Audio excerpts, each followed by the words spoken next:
Outside the Wire, or Outside the Wire. Is it Outside the Wires or Outside the Wire? Wire movie is a new sci-fi action thriller that is now streaming on Netflix. It came out this past Friday. A film that is directed by Mikhail Avstrom, I think is how to pronounce that. The film stars Anthony Mackie and Samson Idris, I think is his name, and also Emily Beecham, who I know and love from the show Into the Badlands. The basic premise of this movie is that it takes place sometime in the future. There is some big civil war going on between two different factions in Russia. And America has dispatched its army to the borderline between Moscow and some other place so that they can, quote unquote, keep the peace. The story follows this young drone pilot who has never seen combat before, but he makes a mistake in a mission. He disobeys orders. And then all of a sudden he gets kind of demoted and dumped off to team up with Anthony Mackie's character, who's kind of this weird, badass android humanoid type of thing. Their goal involves stopping somebody from getting nuclear weapons and causing a bunch of chaos. And basically you're just following them on this adventure as the story progresses. Kind of weird. I saw the trailer for this, like, I think the trailer for this came out in December or something like that, but I saw the trailer and I was like,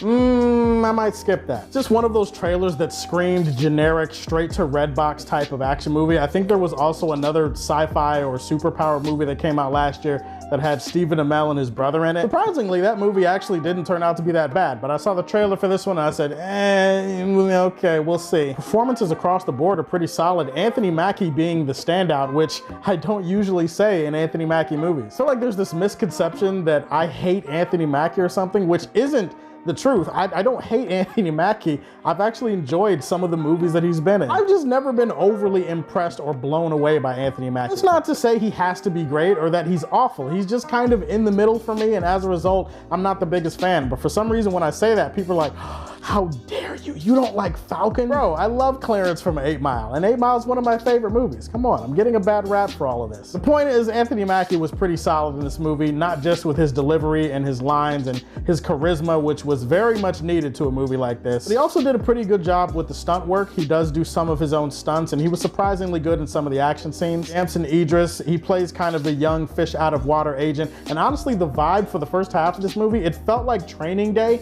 but like set in the future and with a sci-fi edge to it. If you guys know me, you know that Training Day is like one of my favorite all-time movies, so I definitely was on board for the first half of this movie with the setup and with the teaming up of these two characters. You have a good premise and you have a good setup, and then you have some good acting. The one thing that this movie does have is pretty good action sequences too. There is some shoddy CG work, no question. Some of the visuals definitely needed a little bit polished. This is where you could tell that maybe they could have used a little bit more budget. But for the most part, the action sequences are well filmed, well helmed. There's some exciting white knuckle stuff here. If you're just looking for a throwaway, disposable sci-fi thriller with some good action and with Anthony Mackie cracking out a few one-liners here and there, hey, this movie's gonna give you everything that you asked for and more. They did at least attempt to say something deeper. They did try to have kind of a message in this movie about war profiteering, the agendas that certain countries and governments have when they actually commit to war, and about collateral damage. They weren't trying to just be a dumb, mindless sci-fi action movie, which, to be honest, they had the layup. They could have just taken it. Unfortunately, this is a tale of two different halves of a movie, because for the first half, I was pretty much on board, especially after they got past all the exposition. Then once they got to the second half of the movie, I was just kind of like, oh, okay, this is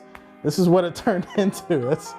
Ooh, they fumbled at the 5-yard line. That's what it is. They fumbled at the 5-yard line, and then somebody ran that bitch back for a touchdown. So at the end of the day, you're like, damn, they did all the good work to get down here, and at the end of the day, we're down 7-0. For people that don't understand football analogies, what I'm basically saying is that this movie had it in the bag, and it had me interested and invested, and then it went into a bunch of different directions in the second half of this movie, and the execution fell flat. I think the movie got a little bit too convoluted for its own good in the second half. It just feels like it was a waste. It feels like you sat through a bunch of build-up and a bunch of exposition only for it not to really matter, and for the movie to go in other directions and not execute those directions half as well. Also, it didn't help that the main character in the movie is easily one of the least interesting characters in the movie. In fact, for most of the movie, he's like inherently unlikable. He doesn't have to be a teddy bear. He doesn't have to be like the most likable character in the world, but I at least have to feel something for him throughout the runtime. And unfortunately for most of the runtime, I just didn't give a shit. And then the ending of the movie fell flat. Like, I kind of get what they were going for, but then the movie just kind of